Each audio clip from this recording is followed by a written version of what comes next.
Hi everyone, welcome to missile classes. और आप सभी को अच्छी तरह से पता होगा, जो भी स्टूडेंट्स इकोनॉमिक्स से लेकर स्टडी कर रहे हैं, आप सभी को पता है कि आप लोगों का 17 तारीख को आप लोगों का इकोनॉमिक्स का पेपर का एग्जाम है।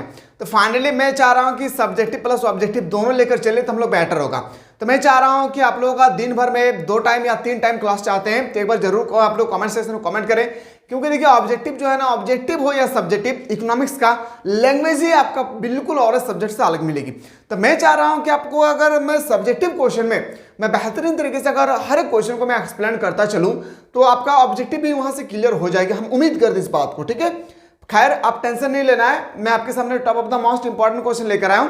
एक बार अच्छी तरह से आज क्लास को देखिए। आज की क्लास में मैं आप लोगों के लिए 54 क्वेश्चन लेकर आया हूं ऑब्जेक्टिव का। मैं आपके सामने 54 क्वेश्चन लेकर आया हूं जो बहुत ही इंपॉर्टेंट है। याद रखिएगा मेरे भाई, बहुत ही इंपॉर्टेंट होगी, ठीक है। तो एक एक क्वेश्चन को एक बार ध्यान से देखिएगा। ये आर्ट्स कॉमर्स साइंस तीनों स्ट्रीम से रिलेटेड था, लेकिन आप ये तो एक आपका कॉमर्स और साइंस का एग्जाम ऑलरेडी खत्म हो चुकी है। अब आपको ध्यान देना है सिर्फ आर्ट्स वाले को। तो फाइनली हम लोग एक एक क्वेश्चन को मैं एक्सप्लेन करने की कोशिश करूंगा। साथ ही साथ इसी 44 क्वेश्चन में 54 क्वेश्चन में आपको न्यूमेरिकल का भी बहुत सारे ऐसे क्वेश्चन है जो आपको देखने को मिलेंगे, क्योंकि न्यूमेरिकल का क्वेश्चन आपके पेपर में 7 मार्क्स का छपेगी। तो चलिए आगाज करते हैं हम लोग आज की क्लास को और एक एक क्वेश्चन को हम लोग बेहतरीन तरीके से समझते हैं। सबसे पहले इकोनॉमिक्स की उत्पत्ति किस भाषा से हुई है मेरे भाई? सबसे पहले आपको पता होना चाहिए कि जो इकोनॉमिक्स है इसकी भाषा किस भाषा से उत्पन्न हुई है। तो बताएंगे सर ग्रीक भाषा से। कौन सी भाषा से? ग्रीक भाषा। इन्हें बोल सकते हैं सर हम लोग। ऑप्शन नंबर हम लोग का बिल्कुल सही तो हो जाएगी, आपका 20 द करेक्ट आंसर हो जाएगा। अगला क्वेश्चन पे आते हैं सर कि समष्टि शब्द के लिए सबसे पहले तो आपको एक नॉलेज होना बहुत जरूरी है कि समष्टि अर्थशास्त्र किसे कहते हैं, व्यष्टि अर्थशास्त्र किसे कहते हैं, व्यष्टि अर्थशास्त्र किसे कहते हैं, समष्टि अर्थशास्त्र किसे कहते हैं। आज ही के क्लास में मैं बेहतरीन तरीके से आज 2 बजे जो वीडियो अपलोड किए थे वहां पर बेहतरीन तरीके से आप लोगों को सब्जेक्टिव क्वेश्चन में क्लियर कर चुका हूं। कितना साधारण लैंग्वेज में क्लियर किया हूं, यकीन नहीं होगा, आप किसी बुक में आपको ऐसा नहीं मिलेगी जिस तरह से मैं आप लोगों को बताया हूं। समष्टि शब्द के लिए प्रयुक्त अंग्रेजी का शब्द माइक्रो किस भाषा के शब्द से लिया गया है? तो बताएंगे सर, याद रखिएगा ग्रीक भाषा से। कौन सी भाषा से मेरे भाई? ग्रीक भाषा से लिया गया है सर। बोल सकते हैं ऑप्शन नंबर 20 का बिल्कुल सही उत्तर हो जाएगा। अगला क्वेश्चन पे आते हैं सर, अर्थशास्त्र में व्यष्टि और समष्टि शब्द का प्रयोग सर प्रथम किस सम्राट मतलब किस अर्थशास्त्री ने किया था? देखिए अर्थशास्त्र का पिता तो एडम स्मिथ होगा। एक बार गौर कीजिएगा इस क्वेश्चन में, अर्थशास्त्र का फादर तो एडम स्मिथ होगा, लेकिन आपसे पूछा गया कि अर्थशास्त्र के अंतर्गत जो माइक्रो और मिक्रो जो इकोनॉमिक्स है शब्द का प्रयोग सर्वप्रथम किस इकोनॉमिक्स ने किया था? तो बताएंगे सर, याद रखिए रेगनर फ्रिश। क्या जगह? रेगनर फ्रिश। ऑप्शन नंबर हम लोग का 20 का सही उत्तर हो जाएगा, ठीक है। चलिए सर अगला क्वेश्चन पर आगाज करते हैं। अगला क्वेश्चन है सर कि निम्नलिखित में से भारत का अर्थशास्त्री कौन है? अगर आपसे पूछा जाएगा, याद रखिएगा कि अर्थशास्त्र का पिता क्या है, तो एडम स्मिथ। लेकिन भारत का अर्थशास्त्र आपसे पूछे गए, बताएंगे रघुराजन। क्या रघुराम राजन, इसका बिल्कुल सही उत्तर हो जाएगी। आर्थिक क्रियाओं के निम्न में से कौन से प्रकार है? आपको बताना है यहाँ पे जो आर्थिक क्रियाएं हैं इसका निम्न में से कौन से प्रकार है। देखिए पहला प्रकार होगा उत्पादन, उपभोग, विनिमय एवं निवेश। तो बोल सकते हैं सर हम लोग का ऑप्शन नंबर हम लोग का D is the correct answer हो जाएगी। अगला क्वेश्चन पे आते हैं सर, निम्नलिखित में से आर्थिक क्रिया का एक उदाहरण है। इसमें आपको बताना है जो क्वेश्चन नंबर हम लोग का अगला 6 पूछा गया है कि आर्थिक क्रिया का एक प्रकार का उदाहरण है। आर्थिक क्रिया समझिएगा, क्या पूंजी करना आर्थिक क्रिया है? बिल्कुल है। दान करना भी क्या है? आर्थिक क्रिया है। याद रखिएगा, एक एक क्वेश्चन को समझना बहुत जरूरी है मेरे भाई। ये सब क्वेश्चन का ना याद रखिएगा बहुत इंपॉर्टेंट है। क्या आप लोगों को लग रहा है कि मित्र की शादी में शामिल होना भी आर्थिक क्रिया? बिल्कुल, ये सब आर्थिक क्रिया के अंतर्गत नहीं आते, बल्कि वस्तुओं का विनिमय जो है ना, ये आर्थिक क्रिया के अंतर्गत आती है। वस्तुओं का जो हम लोग का विनिमय है ये बिल्कुल आर्थिक क्रिया के अंतर्गत आती है।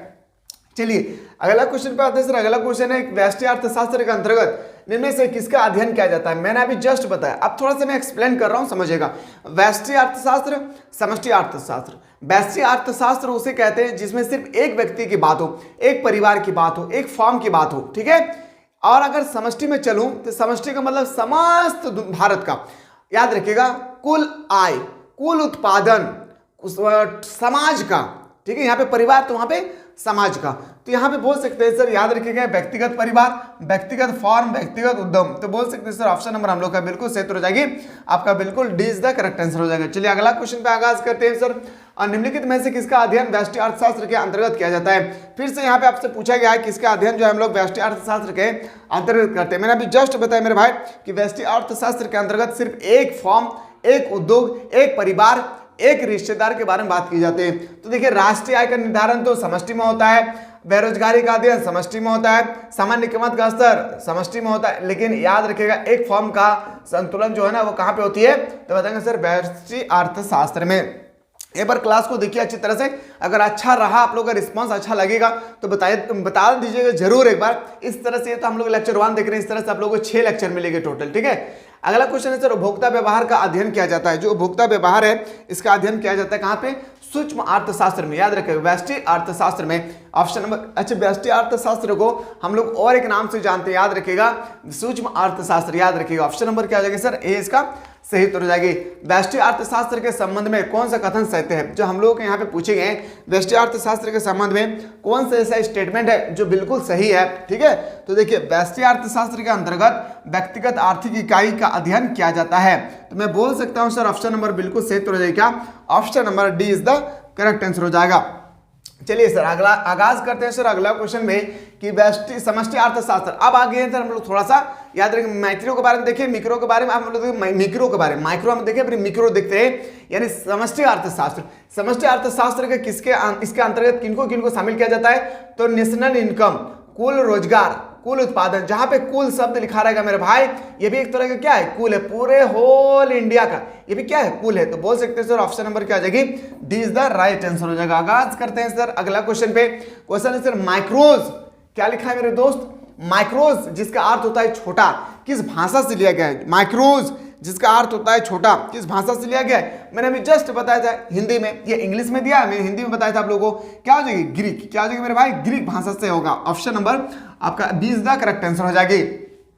अर्थशास्त्र के जनक किसे कहा जाता है, ये क्वेश्चन तो हर साल पूछे जाते हैं। तो बताएंगे सर एडम स्मिथ को हम लोग अर्थशास्त्र का जनक कहा जाता है। और एक एक स्टेटमेंट को समझिए, फिर बाद में एग्जाम देकर लौटेंगे ना तो फिर कहेंगे सर ये सब नहीं पूछा है। मेरे भाई जरूरी नहीं है कि ये क्वेश्चन आपसे पूछेगी, लेकिन हाँ ये बात जरूरी है कि क्वेश्चन को अगर समझ जाते हैं तो फिर क्वेश्चन को अगर रोटेट करें, क्योंकि एग्जामिनर इस बार ना अधिकतर क्वेश्चन को रोटेट कर रही है, घुमा फिरा के पूछ रही है, ठीक है।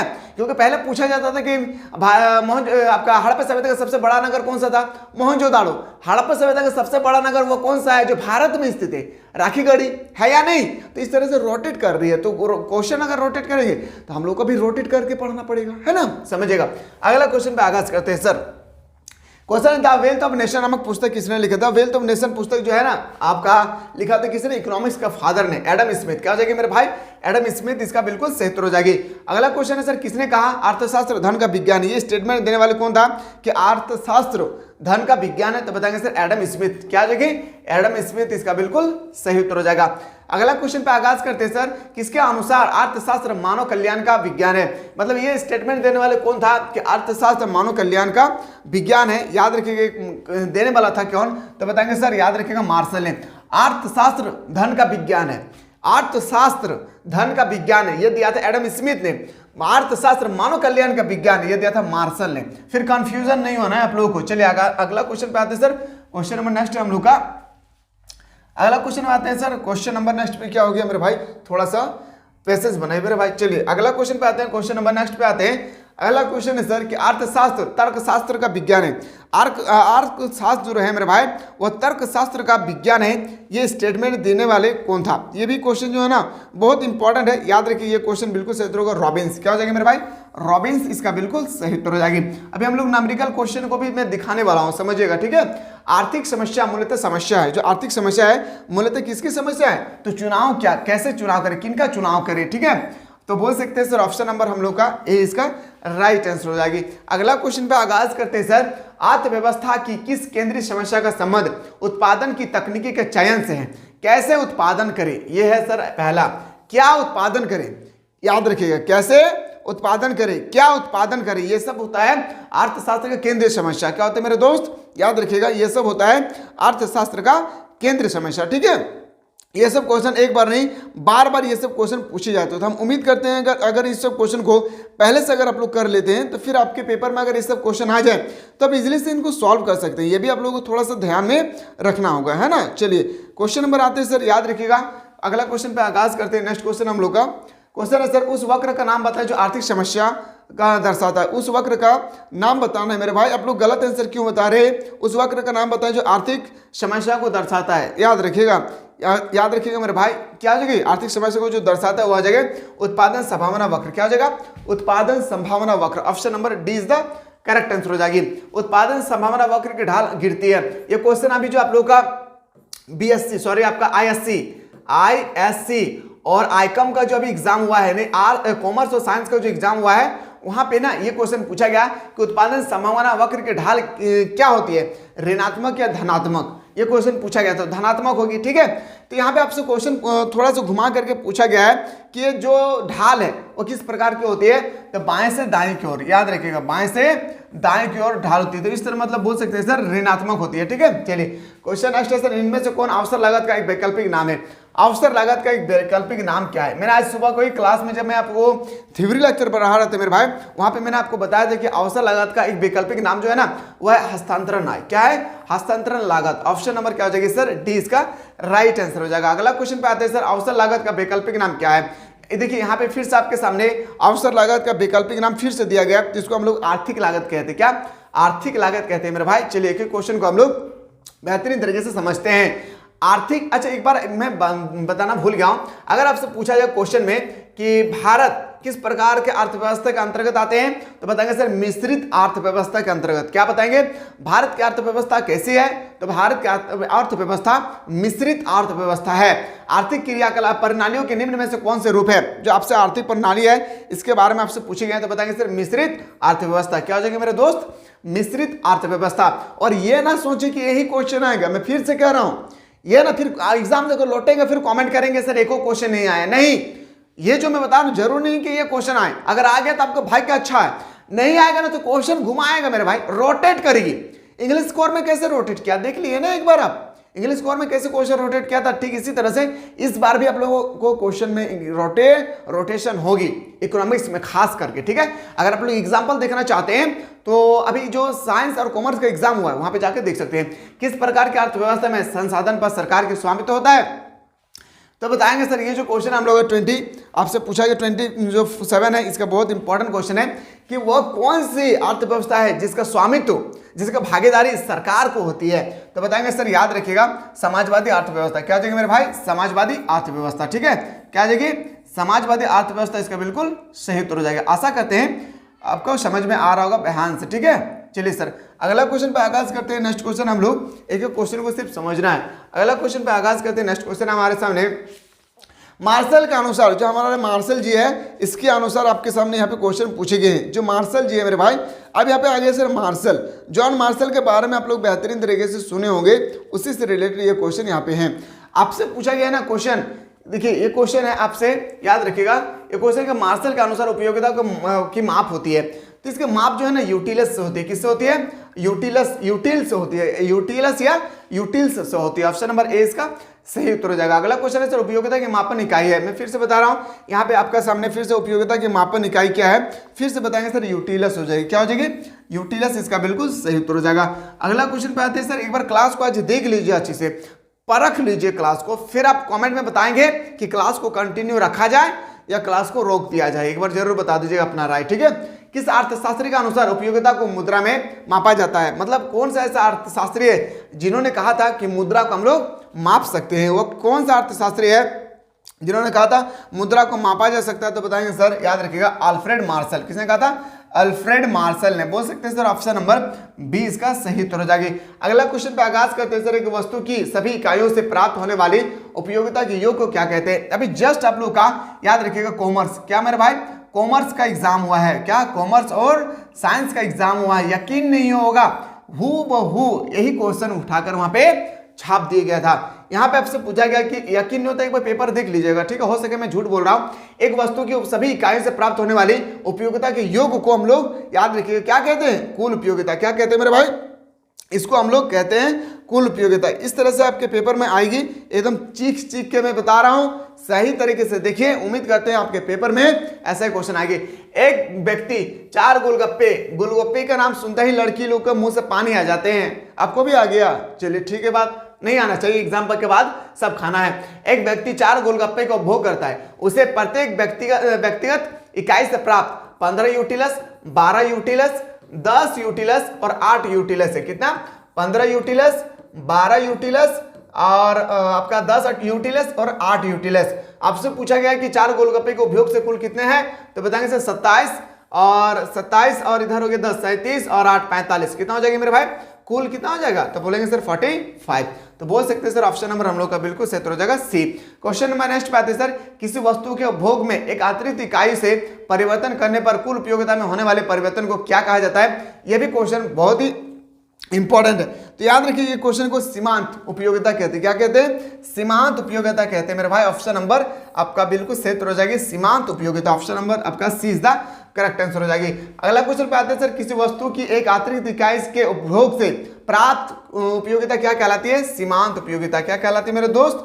इसको भी हम लोग क्या कहते हैं? तो बताएंगे सर सीमांत उपयोगिता कहते हैं। ये भी क्वेश्चन देखना है, बहुत जरूरी है। आपके सामने अगला क्वेश्चन है, क्वेश्चन नंबर नेक्स्ट है सर, कि सीमांत उपयोगिता को किस रूप में दर्शाया जा सकता है? तो बताएंगे सर TUN-1। याद रखिएगा, इससे रिलेटेड ना आपके पेपर में मैं एक बात बताना भूल गया था, इससे रिलेटेड आपके पेपर में याद रखिएगा नंबरिकल क्वेश्चन आएगी। मैं कैसे नंबरिकल क्वेश्चन आएगी इससे रिलेटेड मैं वो भी बताऊंगा, ठीक है? बस पेशेंस बनाकर रखिए, सारा चीज डिस्कस करवाऊंगा। उपभोग के बढ़ने पर सीमांत उपयोगिता क्या होती है? याद रखिएगा, जब भी उपभोग बढ़ती है तो सीमांत उपयोगिता मान हमेशा घटती है। क्या जाएगी? हमेशा सीमांत उपयोगिता की मान घटती है। क्या आप लोग अच्छा लग रहा होगा? एक बार जरूर बताएं, आप लोग अपने अपने राय को दें। क्या क्लास को आगे मतलब बढ़ा दिया जाए? अभी तो लेक्चर 1 दिख रहे हैं, इससे भी इंपॉर्टेंट मेरे टीम ने जो कलेक्ट किया है क्वेश्चन, क्या आप लोगों को कंटिन्यू बता दिया जाए या फिर क्लास को यहीं रोक दिया जाए? अगर अच्छा लगे तो कमेंट कीजिएगा, अच्छा ना लगे तो भी कमेंट कीजिएगा सर नहीं आपका क्लास ठीक नहीं लग रहा है, ताकि हमें पता चलेगा ना कि हमारी टीम की मेहनत में कहाँ कमी रह गई है। कुल उपयोगिता अधिकतम होती है जब सीमांत उपयोगिता का मान हमेशा क्या होता है? याद रखिएगा 0 होता है। क्या होता है मेरे भाई? 0 होता है। ऑप्शन नंबर क्या हो जाएगी? ए इसका सही उत्तर हो जाएगा। कुल उपयोगिता का मान अधिकतम होता है जब सीमांत उपयोगिता का मान क्या होता है? कुल उपयोगिता का मान याद रखिएगा अधिकतम होता है जब सीमांत उपयोगिता का मान क्या होती है?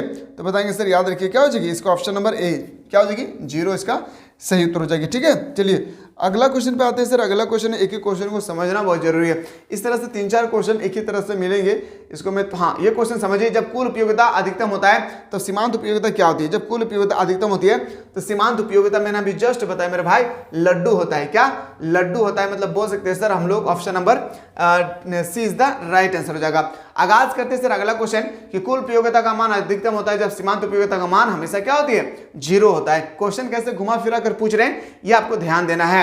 संतुलन की अवस्था में एक उपभोक्ता वस्तु के उपभोग से उपयोगिता प्राप्त करते हैं, अधिकतम, न्यून, शून्यतम या कम।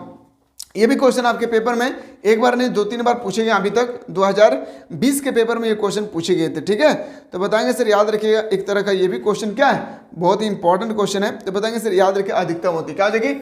अधिकतम होती है सर। ऑप्शन नंबर आपका ए इज द करेक्ट आंसर हो जाएगा। आगाज करते सर अगला क्वेश्चन पे, कि निम्नलिखित में से किसका मान ऋणात्मक हो सकती है? इसमें से आपको बताना है किसकी मान जो है ना ऋणात्मक हो सकती है। तो सीमांत उपयोगिता का मान जो है ऋणात्मक हो सकती है। क्या मेरे भाई? सीमांत उपयोगिता का मान जो है वो क्या हो सकती है? ऋणात्मक हो सकती है। ठीक है, आशा करते हैं मेरे भाई कि आप लोगों को समझ में आ रहा होगा। स्क्रैच हो जा रहा है मेरे भाई पेन से, पता नहीं क्या हो गया पेन। ये मामूली सा पेन नहीं है। आप लोग जो समझ रहे हैं ना कि 1000, 2000, 3000 का पेन है, ये इसका प्राइस 6000 रुपये इस पेन का प्राइस है। ये पेन जो है इसका आपको दिख रहा है मैक्सअप कंपनी का, इसका 6000 रुपये प्राइस है। जब मैं सुना तो थोड़ी देर के लिए मैं बेहोश हो गया था, फिर मैं सोचा कि नहीं चलिए खत्म हो गई तो खरीद लेंगे। सच कह रहा हूँ, मैं सुना जैसे मैं सोचा था कि 1 से 1500, 2000 रुपये, उससे ज़्यादा प्राइस क्या होगा। मैं जब भी सुना तो थोड़ा सा बेहोश हो गया था। ठीक है, लेकिन मैं सोचा फिर कि बेहोश होने से कुछ होने वाला नहीं है। ठीक है, तो बताएंगे सर निम्नलिखित में से किसका मान ऋणात्मक हो सकती है? मैंने अभी जस्ट बताया आपका सीमांत उपयोगिता का। चलिए अगला क्वेश्चन पे आगाज करते हैं। अगला क्वेश्चन है सर, गोसेन का प्रथम नियम क्या है? आपके से पूछा गया है जो गोसेन है, गोसेन का प्रथम नियम क्या बताता है? सीमांत उपयोगिता का हास्य नियम। क्या बताता है? सीमांत उपयोगिता का हास्य नियम। बोल सकते हैं sir option number B is the correct answer हो जाएगी। गोसेन का दूसरा नियम क्या है? देखिए प्रथम नियम मैंने अभी जस्ट बताया, दूसरा नियम बताते हैं, याद रखिएगा सम सीमांत उपयोगिता नियम। क्या? सम सीमांत उपयोगिता नियम। बोल सकते हैं सर ऑप्शन नंबर हम लोग का सी इसका राइट आंसर हो जाएगी। अगला क्वेश्चन पे आते हैं सर, सम सीमांत उपयोगिता के नियम के प्रतिपादक कौन है? मैंने अभी जस्ट बताया इसके बारे में। किसने किया था? गोशन ने किया था। यस या नो? किसने किया था? सर गोशन ने किया था। ऑप्शन नंबर हम लोग का सी इज द करेक्ट आंसर हो जाएगा। अगला क्वेश्चन पे आते हैं। सम सीमांत उपयोगिता को नियम को कहा जाता है। सम सीमांत उपयोगिता के जो नियम है उसको हम लोग कहते हैं किस नाम से और हम लोग जानते हैं? तो बताएंगे सर एक तरह का हम लोग जानते हैं प्रत्यास्थापन का नियम। क्या हो जाएगी? प्रत्यास्थापन का नियम बोल सकते हैं सर। ऑप्शन नंबर पी इसका सही उत्तर हो जाएगा। अगला क्वेश्चन पे आते हैं सर कि उपभोक्ता संतुलन की व्याख्या में उदासीनता वक्र का प्रयोग सर्वप्रथम किसने किया था? बस कुछ नहीं करना है आपको, यहां से यहां याद रखना है उदासीन वक्र का जन्मदाता किसे कहा जाता है। उदासीन वक्र जो होती है इसका बस याद रखना है कि इसका सर्वप्रथम प्रयोग किसने किया था, ये आपसे यहाँ पे पूछेगा। तो बताएंगे सर हिक्स ने किया था। किसने?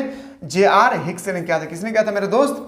जे.आर. हिक्स ने किया था। ऑप्शन नंबर 20 का सही उत्तर हो जाएगी। उदासीन वक्र होता है, जो उदासीन वक्र है वह क्या होता है? उदासीन वक्र जो है ना, बस एक बात याद रखिएगा, मूल बिंदु की ओर नतोदर होती है। ये क्वेश्चन सब्जेक्टिव में भी आपसे पूछा जा सकता है कि उदासीन वक्र मूल बिंदु की ओर नतोदर क्यों होती है। ये क्वेश्चन आपसे 3 मार्क्स का क्वेश्चन हो सके पूछा जा सकता है। तो बताएंगे सर मूल बिंदु का नतोदर क्या होती है? तो बताएंगे सर मूल बिंदु की ओर नतोदर होती है। ऑप्शन नंबर आपका ए इज द करेक्ट आंसर हो जाएगी। मैं धीरे से इसलिए बता रहा हूं ना मेरे भाई, मैं जियोग्राफी पॉलिटिकल हिस्ट्री की तरह मैं स्पीड नहीं बता रहा हूं, इसलिए क्योंकि टर्म को समझना, टर्म के कंडीशन को समझना बहुत जरूरी है। ठीक है, क्वेश्चन पे आते हैं। तटस्था वक्र का झुकाव होता है। जो तटस्था वक्र का जो झुकाव होती है बाएं से दाएं की ओर होती है। कहां से? बाएं से दाएं की ओर होती है सर। ऑप्शन नंबर हम लोग का बी इसका सही उत्तर हो जाएगी। बजट रेखा की ढाल होती है, जो बजट रेखा है मेरे भाई याद रखिए इसकी ढाल क्या होती है हमेशा? तो बताएंगे सर ऋणात्मक होती है। बजट रेखा का ढाल हमेशा ऋणात्मक होती है। अब बजट रेखा का फॉर्मूला होता है x/y। इसको भी आप लोगों को थोड़ा सा ध्यान में रखना है। अगला क्वेश्चन पे आगाज करते हैं सर। बजट रेखा की ढाल होगी, जो आप लोगों का बजट रेखा का समीकरण जो दिया है 2x 3y = 12, इसका ढाल कैसे होगी? तो देखिए मेरे भाई मैंने अभी जस्ट बताया x/ क्या होगा?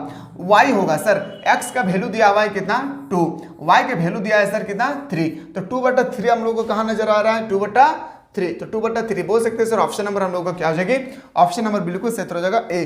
तो ऐसा क्वेश्चन आपके ना नंबरिकल क्वेश्चन में भी पूछेगी। मैं चाह रहा हूं ना कि आप लोगों का नंबरिकल क्वेश्चन में भी आप लोग अगर इस तरह से क्वेश्चन आएगी तो उनको भी करना बहुत जरूरी है। क्या मेरे भाई? उनको भी करना बहुत जरूरी है। इससे पहले मैं एक वीडियो ना आप लोगों के लिए तबड़तोड़ तरीके से अपलोड किया हूं आपके पेपर के रिगार्डिंग, मतलब आपके पेपर में किस तरह से क्वेश्चन पूछेगी, क्वेश्चन का लेवल अगर आप लोग देखना चाहते हैं तो वो बहुत जरूरी है। सबसे पहले आपको यूट्यूब चैनल हमारा ओपन करना होगा।